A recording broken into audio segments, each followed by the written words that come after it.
황지우의 새들도 세상을 두는구나 라는 작품인데, 이 1980년대에는 어떤 일이 있었냐면, 미래 선생님 고등학교 다닐 때만 해도, 그러니까 이게 언제까지 지속됐냐면 정확하게 연도는 뭐 선생님 기억하지 못하겠지만 한 80년대, 90년대 초반까지도 애국가는 선생님도 솔직히 잘 모르겠어요. 80년대는 애국가 나왔다고 하는데, 근데 90년대까지만 해도 영화 시작하기 전에 영화에서 뉴스를 했어요.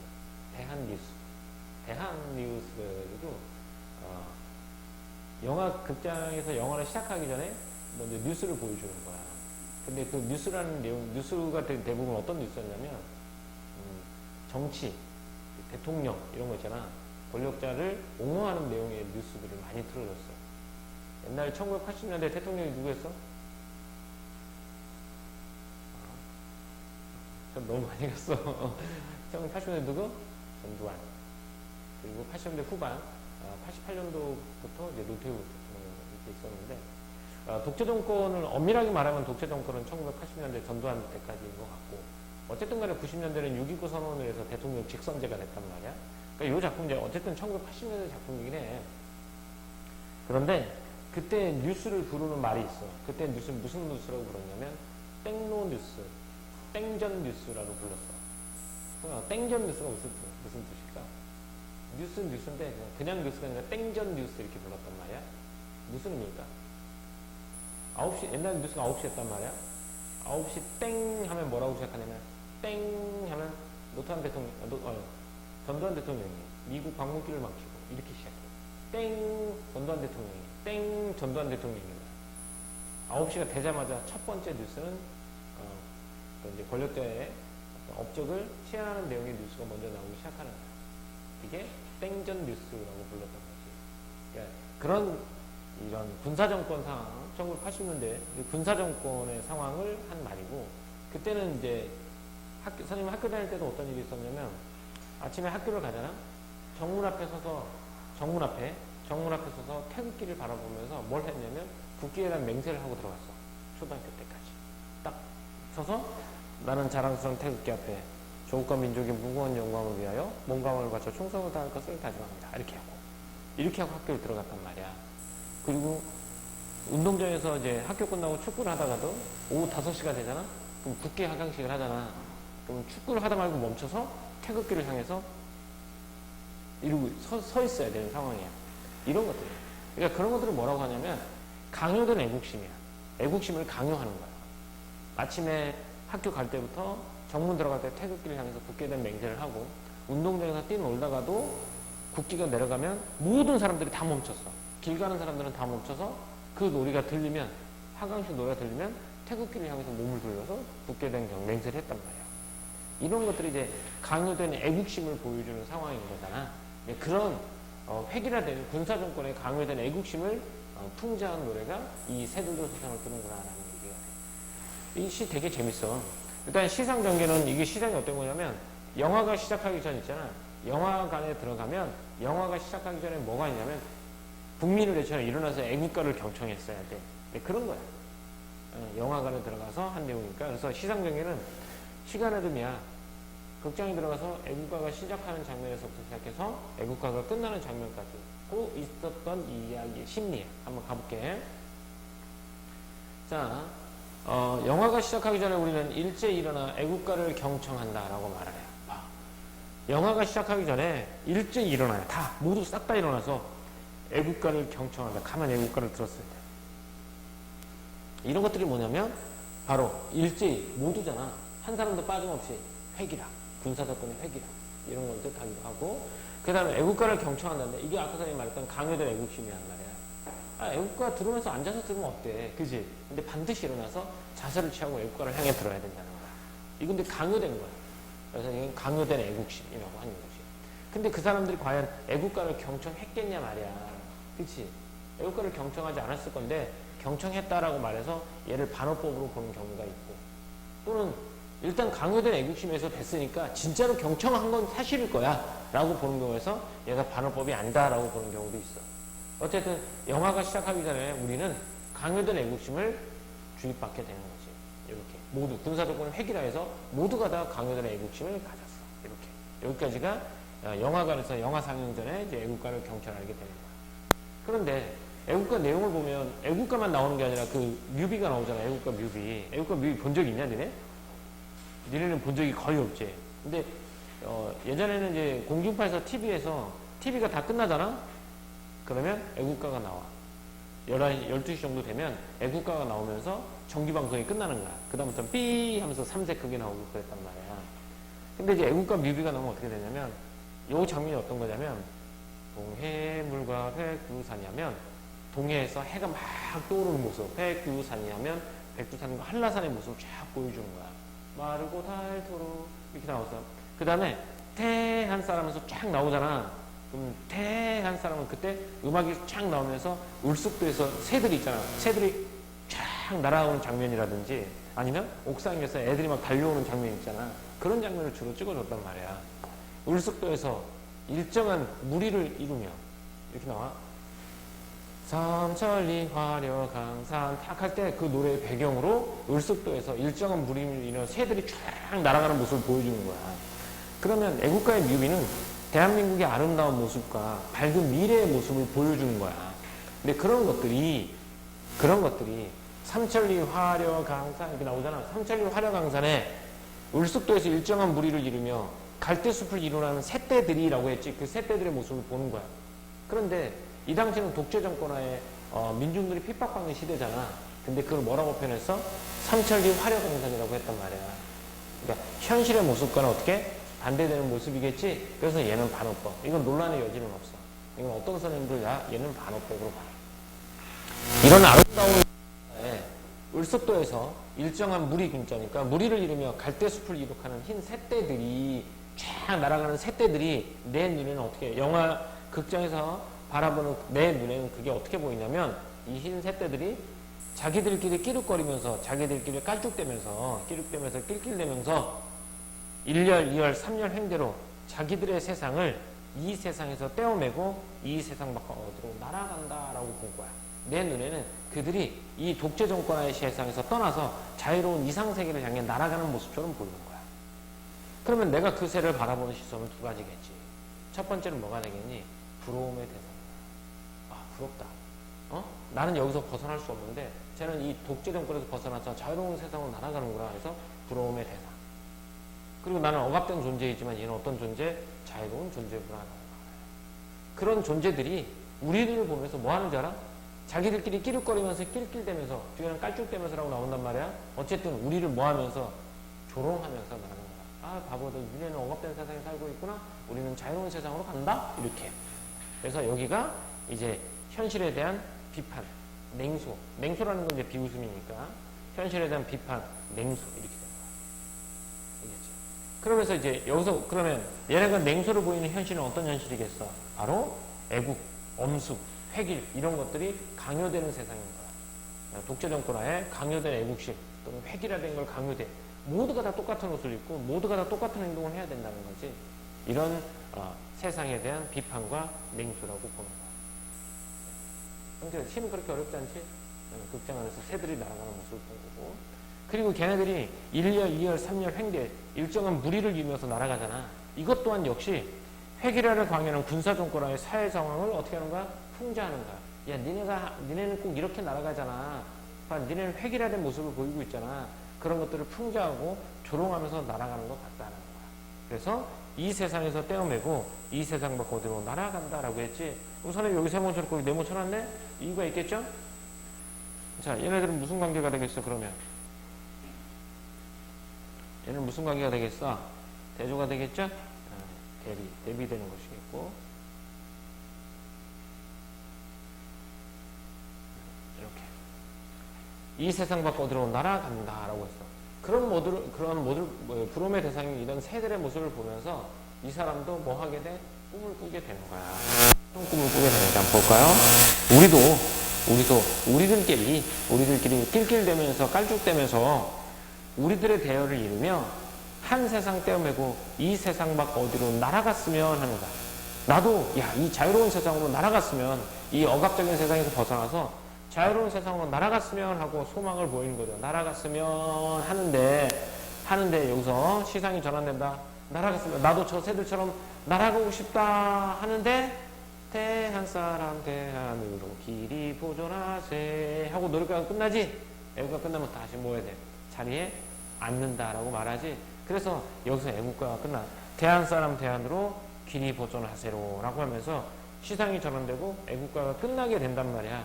시상이 어떻게 전환되느냐? 여기서는 현실에서 벗어나고 싶은 이상사에 대한 자유로운 비상에 대한 소망을 보이다가 길이 보존하세 애국가가 끝나면서 어떻게? 각자 자리에 앉는다라고 나오는데 이 앉는 것이 바로 뭘 뜻해? 좌절.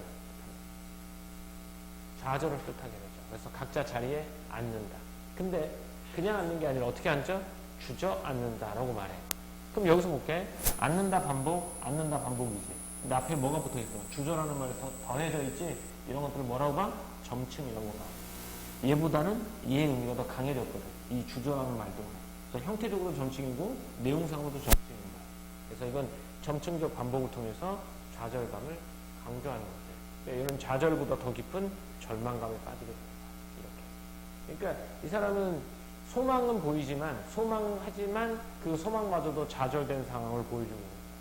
그럼 이 작품에서는 미래에 대한 긍정적인 낙관적인 태도가 드러나냐 안 드러나니? 드러나지 않지.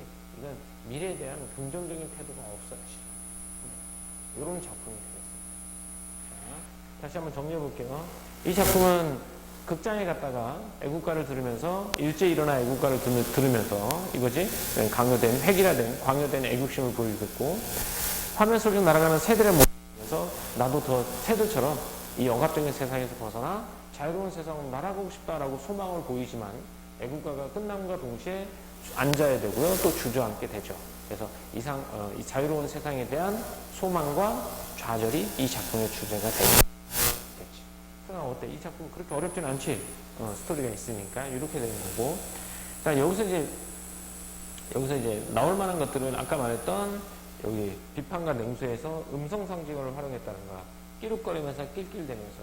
그럼 여기서 음성상징어를 통했다라고 말을 했는데 이때 음성상징어는 의성어야 의태어야? 소리를 흉내내는 말이니 모양을 흉내내는 말이니? 소리를 흉내내는 말이지. 그래서 얘는 뭐라고 불러? 의성어라고 부른다는 거야. 의성어 이렇게. 의성어가 되겠죠? 그래서 의성어 여기도 있고 밑에도 있고 해서 의성어를 통해서 현실에 대한 비판과 냉소를 보였다라고 보는 게 맞습니다. 의성어고요. 자, 정리 한번 해볼게요. 자, 이 흰 새떼들하고 화자를 대조했어요. 아까도 얘기했지만 여기서는 대조가 두 개가 나오죠. 저 흰 새들과 나 그리고 이 세상과 이 세상 밖 두 가지의 이미지의 대립을 통해서 보여주고 있어요. 흰 새떼들은 현실에서 벗어난 자유로운 존재고요. 자유로운 이상세계로 비상하는 존재가 되겠고 하지만 화자는 현실에 구속되어 자유롭지 못한 존재가 되겠죠. 현실에 구속되어 자유롭지 못한 존재가 되겠고 화자는 이제 통제와 억압으로 구속하고 애국심을 강요하는 사회에서 살아가고 있다고 했으니까 여기는 이제 강요된 애국심 속에서 살아가는 작품이 되겠죠. 이렇게. 그 다음에 이제 화자의 심리배를 한번 보자면 화자의 심리는 아까 애국가 새들이 날아가는 모습을 보면서 어떤 모습을 보이냐면 답답한 현실에서 벗어나고 싶은 소망을 보인다는 거야. 나도 이 세상 막 어디로 날아갔으면 라고 소망하지만 앉는다, 주저앉는다라는 걸 통해서 현실에서 벗어날 수 없다는 데서 깊은 절망감과 좌절감을 느끼게 된다. 이렇게 돼요.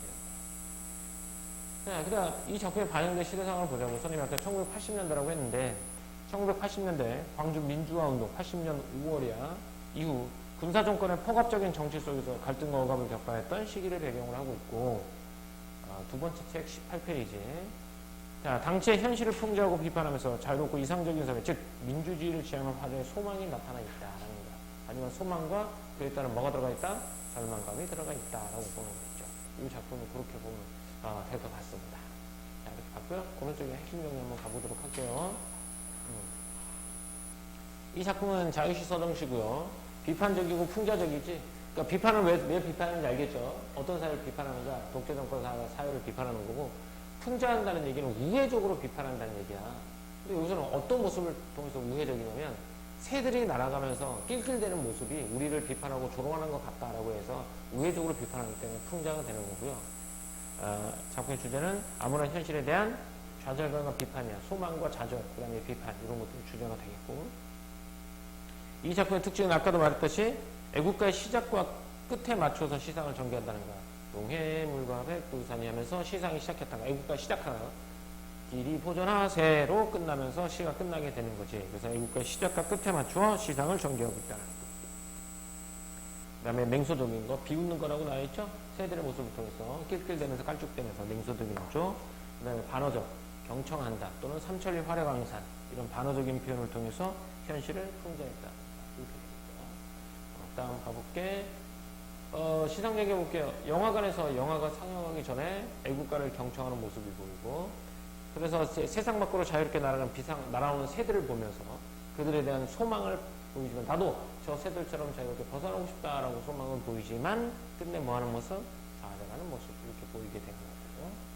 자, 그 다음 화대 심리별 한번 보면 여기는 경청할 때만 해도 소망, 그 다음에 앉는다, 주저앉는다 해서 현실에 대한 좌절 또 절망감 이렇게 보이는 거겠지. 여기서 음성상지가 나오죠. 끼룩끼룩대면서 낄낄대면서 끼룩거리며 깔쭉대면서라고 나와 있는데, 얘는 애국과 엄숙을 강요하는 현실, 아까 했던 강요된 애국심을 보인다고 했죠. 그 강요된 애국심에 대한 비판과 냉소적인 태도라고 보는 거야.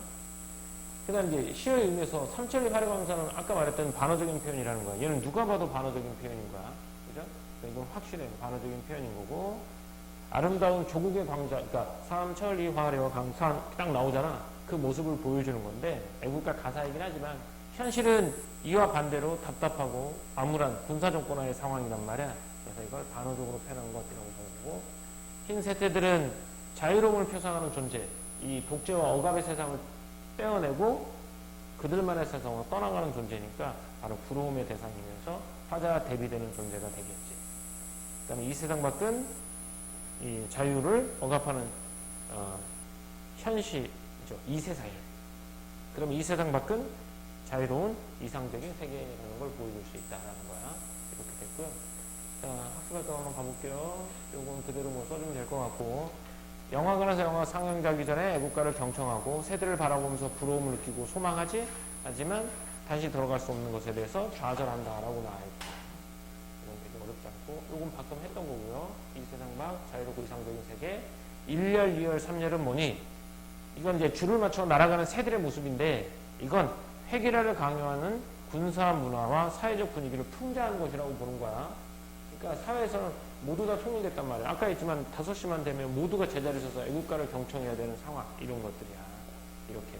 그것도 뭐 모두 다 같이 획일화된 제도, 획일화된 사회 이런 것들을 만들어야 되는 그런 사회를 풍자하는 것이라고 보는 거고, 얘는 반어적으로 표현하는 것이고, 또 나오죠. 끼룩과 깔쭉, 뭐 야유, 비웃는 것 이런 느낌을 보이겠죠. 그래서 강요된 애국심을 보여주는 사회에 대한 비판과 맹소라고 보는 거야. 이렇게 보는 게 맞겠죠. 자, 다음 요것도 별표 하나 쳐놓고 볼까요? 이거? 별표 한번 쳐보자. 요것도 별표 쳐놓고 한번 보면, 넘어가서 이 스크린 속의 상황에서는 뭐냐면 새들이 자유롭게 날아가는 모습이잖아. 그래서 이 세상 밖 어디론가 향해 날아가는 흰 새떼들의 자유로운 모습을 보이죠. 하지만 객석 상황에서 나는 그걸 보면서 애국가가 끝나자마자 앉는다, 주저앉는다라고 말아. 그래서 소망하지만 주저앉는다, 좌절과 절망감이겠지. 이런 거. 그래서 얘는 화면 속에 있는 새들의 모습을 보면서 자유로운 세상에 대한 욕망과 그런 소망을 보이지만 현실은 주저앉을 수밖에 없는 현실, 이런 거야. 거기서는 괴리감으로 인해서 더욱더 깊은 절망감에 빠진다는 거야. 이 괴리라는 말은 동떨어짐이야. 이상과 현실이 너무 동떨어져 있다는 거야. 그러니까 자유로운 세상에 살고 싶은 게 나의 이상이지만 현실은 그걸 억압하는 거야. 그래서 절망적이다. 주저앉을 수밖에 없죠. 그래서 거기서 오는 괴리에서 오는 좌절감과 절망감을 표현하고 있다라고 보면 되는 거고, 이를 통해 화자는 당대 억압적 현실을 우회적으로 비판하고 있다라고 했죠. 우회적 비판이 여기서 보면 이 우회적인 비판이 나오잖아. 우회적인 비판을 다른 말로 하면 얘가 뭐가 돼? 우회적 비판이 바로 풍자가 되는 거야.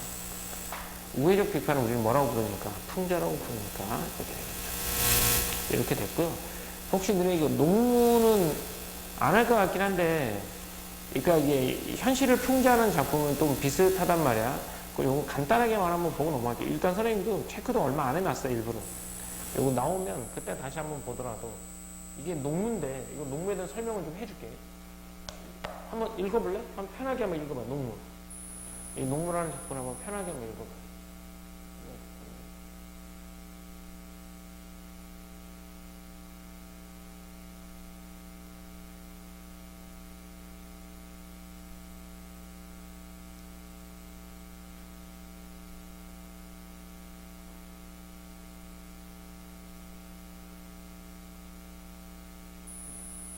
이 작품은 어떤 거냐면 일단 1960년대부터 80년대까지는 우리가 시대를 평가할 때 두 가지 모습으로 평가한단 말이야. 첫 번째는 경제적으로 봤을 때는 부흥의 상업화 근대화, 그리고 정치적으로 봤을 때는 독재와 억압의 시기인데 이 사람은 이제 산업화 근대화의 그늘에 대해서 노래하는 작품이야. 이 작품은 신경림의 농무는. 그러니까 이건 1900 그때 경제 개발에 의해서 우리나라의 급성장을 이룰 때 그 경제 정책에서 농촌은 소외되어 있는 상태였어. 농촌은 소외되어 있고 제조업 중심의 또는 기반 산업 중심의 산업 중심으로 바뀌게 돼. 그러다 보니까 그 노동력을 충당하기 위해서 시골에 있는 젊은 사람들이 다 어디로 가버려? 도시로 가버리는 거야. 그래서 이때 사회 현상을 나타내는 말이 이촌향도라는 말 사회에서 들어봤지? 그러니까 촌을 떠나서 도시로 향한다 해서 이촌향도야. 그래서 많은 도시 문제라든지 노동 문제라든지 인권 문제가 나오기도 했지만 어쨌든 그렇게 해서 농촌을 젊은 사람들이 다 떠나버리니까 농촌에 남아있는 사람들은 누구만 남아있어? 어린아이들, 그리고 나이 먹은 사람밖에 없는 거지. 다 돈 벌러 떠나가 버리니까. 그리고 경제 정책에서도 농촌은 약간 소외되어 있어. 그래서 농촌이 좀 피폐해질 수밖에 없었다는 거지. 그래서 그 피폐해진 농촌의 모습을 보여주는 작품인 거야. 자, 농무를 알고 있죠? 농무, 막 춤추면서 농악하면서 농무야. 징이 울린다, 막이 내렸다. 오동나무 전등이 메어 달린 가설 무대. 구경꾼들이 돌아가고 나면 텅 빈 운동장이지. 농구가 끝나고 다 남은 텅 빈 운동장이지. 이 텅 빈 운동장이 상징하는 건 뭘 상징하겠니? 아까 선생님이 말했지. 어떤 상황, 농촌의 어떤 모습? 농촌의 어떤 모습일까? 젊은이들이 다 도시로 가버리고 텅 비어버린 농촌의 모습을 상징하는 거야. 그래서 얘를 그때는 뭐라고 부르냐면 우리가 농촌이 텅 빈다라고요. 농촌에 뭐라고 해야 될까? 텅 비어버린 모습 뭐라고 해야지?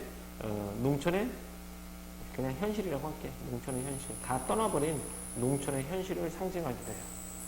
그래서 그 남아있는 사람들은 농사를 짓는데 어떤 건지 잘 봐. 여기서는 밑줄 거는 게 있어요. 농사를 져봐야 뭐도 안 나와? 비료값도 안 나오는 거야. 농사를 지어봐야 비료값도 안 나와요. 그래서 이 사람이 느끼는 감정은 원통함을 느끼는 거야. 이렇게. 그래서 우리는 분이 얼룩지니까 농무했으니까 분이 여기서 화장을 뜻하기도 하고 여기서는 분노를 뜻하기도 해요. 그래서 얘는 두 가지 의미를 가지고 있어요. 말 그대로 화장, 얼굴에 농무하느라고 화장했던 거 또는 여기는 분노 이런 것들이겠죠. 우리는 분노가 얼룩진 얼굴로 학교 앞 소주집에 몰려 술을 마시게 돼. 그러니까 선생님이 동그라미 친 것들은 여기 동그라미 친 거는 화자의 이동이야. 장소 이동. 소주집에 몰려 술을 마셔. 그리고 답답하게 고달프게 사는 것이 원통하죠. 소주 마시면서 이 원통함을 달래는 거야. 그러다가 이게 그렇게 해도 풀리지가 않지. 그래서 꽹과리를 앞장세워 장거리로 나서는 거지. 그러니까 장거리라고 말하는 건 시장거리잖아. 옛날 말은 저작거리. 나서면 따라붙어 악을 쓰는 건 누구밖에 없어? 조문애기들 뿐밖에 없어. 그러니까 조문애기들밖에 없다는 거지. 어린아이밖에. 이것도 역시 농촌의 현실을 보는 거야. 어린아이밖에 없고. 처녀애들은 기름찍 담벼락에 붙어서서 철없이 킬킬대는구나 라고 했어. 그러면 처녀애들은 이런 모습을 왜 보이냐면 이 현실인식이 없는 거야. 농촌이 지금 이제 무너져가고 있다는 거잖아. 그런 현실에 대한 인식이 없는 처녀애들이라는 거야. 그리고 여기서 기름찍 담벼락이라고 했는데 이건 해석이 좀 분분하긴 하지만 기름찍 담벼락이라고 말하면 얘는 공장이라든지 그런 곳이야. 그러니까 처녀애들은 다 어디가 있어? 기름찍 담벼락에 공장에 가서 일을 해. 그런데 이런 농촌의 현실에 대한 인식은 없어. 이런 상황이 되겠지. 자, 그래서 우리는 운동장에서 농무를 끝내고 공허함을 느끼다가 소주집 가서 술을 먹고 그것도 안 풀리니까 장거리로 나가면서 꽹과리 막 치는 거야. 그치?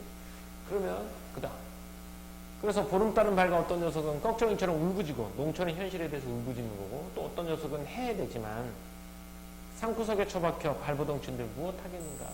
희망이 없어요. 농촌에서는. 비록 안 나오는 농사 따위가 아직 누구에게 맡기고 옆에 내에게 맡겨두고 쇠전 그러면 소시장이야. 도수장 하면 이제 고기를 만들면 도살장이 되겠죠. 도살장 앞에 돌 때 우리는 점점 신명이 난다라고 했는데 보통 이제 신명이라고 말하면 흥겨움이거든. 자, 진짜 교수가 진짜 흥겨움이 날 것 같네? 아니지. 그럼 이런 거 뭐냐면 우리 가끔 막 답답하고 우울한 가면 내 노래방에서 막 소리 지르잖아. 이런 거랑 똑같은 거야. 막 즐겁게 막 소리 지르지만 그렇다고 해서 진짜 즐거운 건 아니잖아. 그러니까 이 신명이 난다라는 말은 신명을 내는 거야, 억지로. 이 울분을 토로하기 위해서 흥겹게 춤을 춘단 말이야. 그렇다고 해서 흥겨움이 풀릴까? 풀리진 않을 거라는 거지. 한 다리를 들고 날라리를 불거나, 날라리는 태평소가 되겠지. 태평소를 불거나, 고갯집을 하고 어깨를 흔들거나 라고 말했어요. 이렇게. 여기는 이제 울분을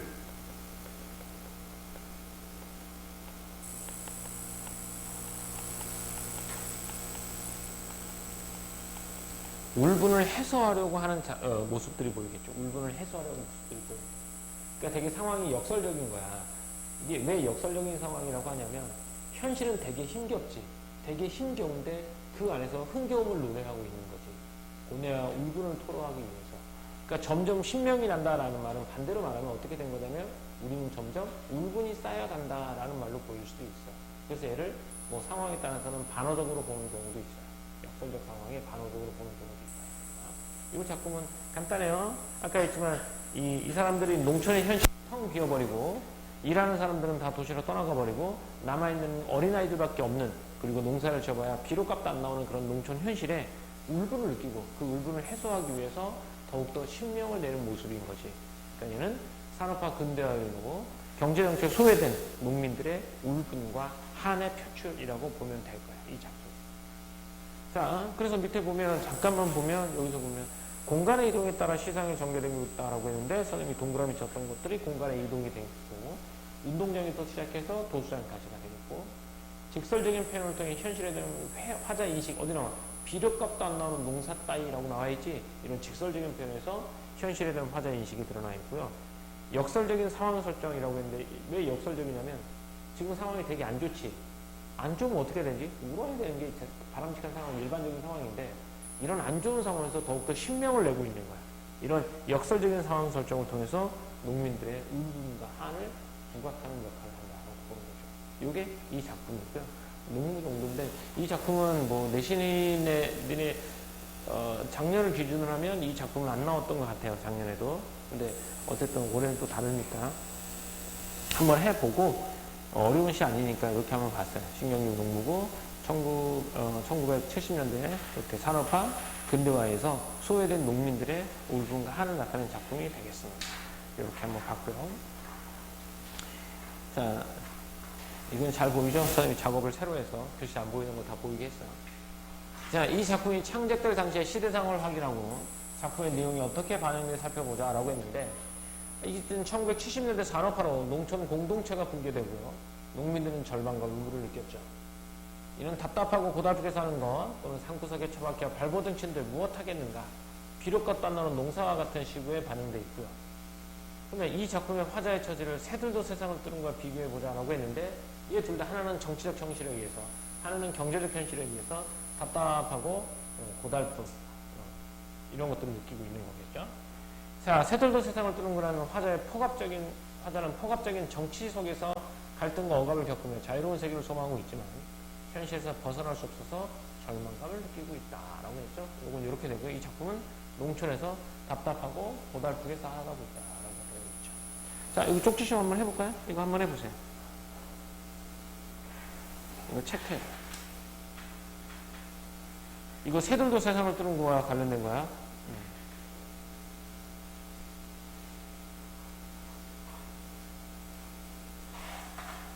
밑에 답지 나와 있죠?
볼게요. 이 작품은 아까 영화가 시작되기 전이라고 말했으니까 극장, 영화관을 배경으로 하고 있겠고요. 애국가에서 삼천리 화려강산이라고 했는데 현실의 모습을 어떻게 단어적으로 표현하고 있는 것 이런 거 보면 되고요. 이 작품 1980년대 독재 정권으로 인한 시대상을 반영하고 있고요. 이 시의 화자 애국가를 경건한 마음으로 대하고 있다고 했는데 거기 본문에 뭐라고 나오냐면 일제 일어나 애국가를 경청한다라고 말했어요. 그건 경건한 마음으로 대하고 있다라고 맞아. 여사님 이거 어떻게 보는 경향이 있다고 했지? 반어적으로 보는 경향이 있다라고 했죠. 그래서 반어법으로 보자면 이걸 아까 그 구절을 반어법으로 본다면 얘는 X가 되는 거야. 알겠죠? 그럼 너네 학교 수업할 때 꼭 들어봐야 돼. 좀 다시 좀 더 얘기해 줄게. 이 시대는 당대 억압적인 현실을 비판하고 있는 것 맞고요. 삼천리 화려강산은 반어법이라고 그랬죠. 그러니까 우리나라의 아름다움을 알려주기 위한 소재가 아니라 억압적인 현실을 강조하기 위해서 반어적인 표현을 쓴 것이라고 보는 게 없고, 이 시는 현실 극복 의지는 없습니다. 소망은 있죠. 소망과 의지는 달라요. 소망은 있지만 의지가 없어요. 의지는 태도인데 얘는 좌절, 절망적인 태도를 보이고 있는 작품이 되겠고, 끼룩끼룩 갈줄은 냉소적인 의도고. 자, 화자가 자신의 처지를 대조적으로 아까 나왔잖아. 나는 주저앉고 있는데 흰 새떼들은 날아가고 있잖아. 그러니까 흰 새떼들이 되겠고, 좌절감을 드러난 시여라고 했는데 한어절이라고 했으니까 요거는 이제 앉는다 하고 주저앉는다가 있는데 절망감이 깊이가 더 큰 건 주저앉는다니까 그걸 써주는 게 맞다라고 보겠죠. 이렇게. 자, 그럼 다시 한 번만 얘기해 줄게요. 너네가 학교 수업에서 들으면서 확인해야 될 거. 여기 첫 번째. 영화가 시작하기 전에 우리는 일제 일어나 애국가를 경청한다라고 말했는데 이때 경청한다가 반어법이지 아닌지는 꼭 들어봐야 돼. 알겠죠? 아마 반어법이라고 할 것 같긴 해. 니네 학교 니네가 이제 비상한 출판사잖아. 그 출판사 자체 교재 흐름은 반어법으로 보고 있어요. 내가 또 선생님의 의견을 들어봐야 되니까 이것만 꼭 봐야 되고, 나머지 이건 반어법으로 보는 게 맞아요. 이건 다 모두 다 반어법으로 보니까 이렇게